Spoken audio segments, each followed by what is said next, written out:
আসসালামু আলাইকুম, কেমন আছেন সবাই? আজকে আমি আমার নতুন একটা এক্সপিরিয়েন্স আপনাদের সাথে শেয়ার করব। আমি পিঠা অনেক বানাইছি, অনেক খাইছি। ছোটোবেলা থেকেই পিঠা আমার ফুপ্পিরা অনেক ভালো বানায়, প্লাস আমার আম্মু কাকিরা অনেক ভালো পিঠা বানায়। কিন্তু আজকে পিঠার এক্সপিরিয়েন্সটা একদমই অন্যরকম।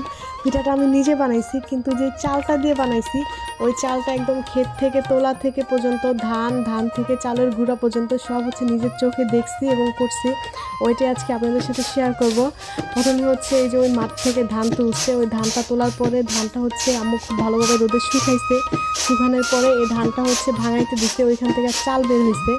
চালটা ওই ঝেড়ে টেরে তারপর চালের থেকে চালের গুঁড়া করে আনা হয়েছে। চালটা আবার এর আগে বাইছা নেওয়া হয়েছে, তারপর চাল আমি সুন্দর করে ধুয়ে ভিজিয়ে দিছি।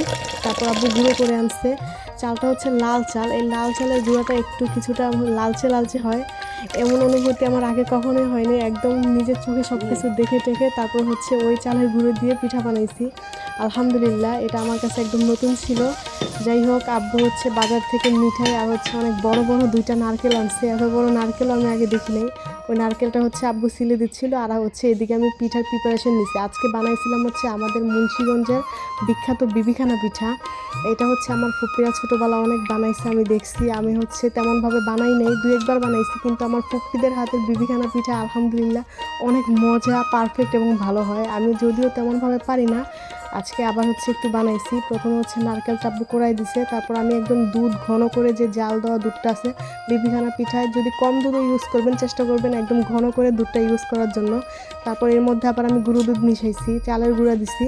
চালের গুঁড়োটা হালকা একটু লালচে লালচে হবে, পুরোপুরি লাল হবে না, যদিও চালটা অনেক লাল, কিন্তু চালটা যখন আমি একটু কাঁচা খাইছিলাম একটু মিষ্টি মিষ্টি লাগে। যাই হোক, এর মধ্যে আমি নারকেল দিছি, একটু দারচিনির গুঁড়া দিছি, আর দিয়েছিলাম সামান্য পরিমাণে ঘিটা অবশ্যই দেওয়ার চেষ্টা করবেন। বেশি পরিমাণে আবার ঘি দিবেন না, তাহলে পিঠার যেই ন্যাচারাল যে স্মেলটা ওইটা আর পাওয়া যাবে না। এটা আমাকে খুব বলে দিয়েছিল। আর এই আগুনটা খুবই ইন্টারেস্টিং। আমরা আজকে মাঠে চুলা রান্না করছি, যাতে আগুনটা খুব ভালো মতো আমরা পাই। তাও আমাদের আগুনে হয় নাই, আমাদের অন্য বাসা থেকে আম্মু বোল দিয়ে আমাকে আগুন এনে দিচ্ছে। ওই কয়লার আগুনে পিঠাটা আস্তে আস্তে হবে। যাই হোক, আমি এক বোল কয়লার মধ্যে পিঠা দুইটা বসাই দিছি। আলহামদুলিল্লাহ, পিঠা দুইটার কালার এত সুন্দর আসছে, মাশাল্লাহ।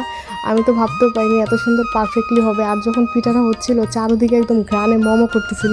আমি দুইটা পিঠা দিছি, ছোট পিঠাটা যেহেতু ছোট ওইটা আগে তুলে ফেলছে, আগে হয়ে গেছে।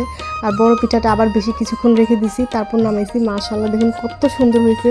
এই পিঠাটা খাই তো আলহামদুলিল্লাহ আমার কাছে অনেক বেশি মজা লাগে। আমি একটা টুথপেক দিয়ে চেক করে নিচ্ছিলাম পিঠাটা হয়েছে কিনা। যাই হোক, পিঠার রেসিপিটা আপনাদের সাথে শেয়ার করলাম, অবশ্যই বানায় খাইবেন। আর আমার মতো আপনারা কে কে ধান তোলা থেকে একদম চাল গুঁড়ো করা পর্যন্ত পিঠা বানায় খান, পুরোটা আমার সাথে শেয়ার করেন। আর রেসিপিটা ভালো লাগলে অবশ্যই একটু শেয়ার করে দিবেন। সবাই ভালো থাকবেন, আমার জন্য দোয়া করবেন। আল্লাহ হাফেজ।